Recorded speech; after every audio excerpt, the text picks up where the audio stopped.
নমস্কার। কবিগুরু রবীন্দ্রনাথ ঠাকুর তাঁর কৃষ্ণকলি কবিতার মাধ্যমে এক কালো মেয়ের সৌন্দর্যের কথা তুলে ধরেছেন।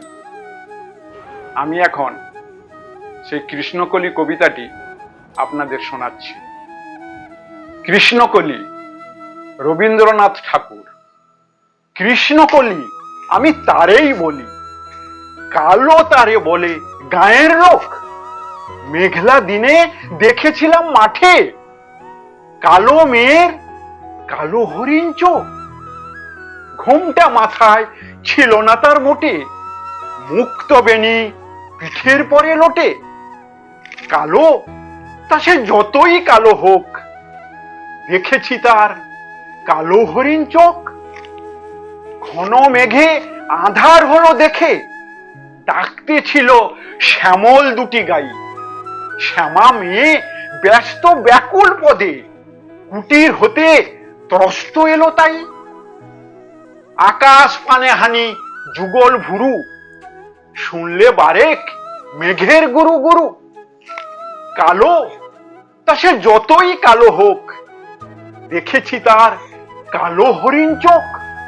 পূবে বাতাস এলো হঠাৎ ধীরে, ধানের খেতে খেলিয়ে গেল ঢেউ।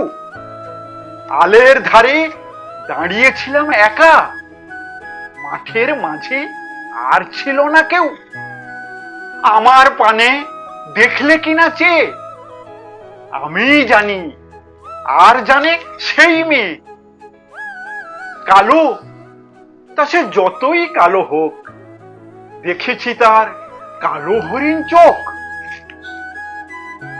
এমনি করে কালো কাজল মেঘ জ্যৈষ্ঠ মাসে আসে ঈশান কোণে। এমনি করে কালো কোমল ছায়া আষাঢ় মাসে নামে তমাল বনে। এমনি করে শ্রাবণ রজনীতে হঠাৎ খুশি ঘনিয়ে আসে চিতে। কালো তা সে যতই কালো হোক, দেখেছি তার কালো হরিণ চোখ। কৃষ্ণকলি আমি তারেই বলি, আর যা বলে বলুক অন্য লোক। দেখেছিলাম ময়নাপাড়ার মাঠে, কালো মেয়ের কালো হরিণ চোখ। মাথার পরে দেয়নি তুলে বাস, লজ্জা পাবার পাইনি অবকাশ। কালো তা সে যতই কালো হোক, দেখেছি তার কালো হরিণ চোখ। নমস্কার।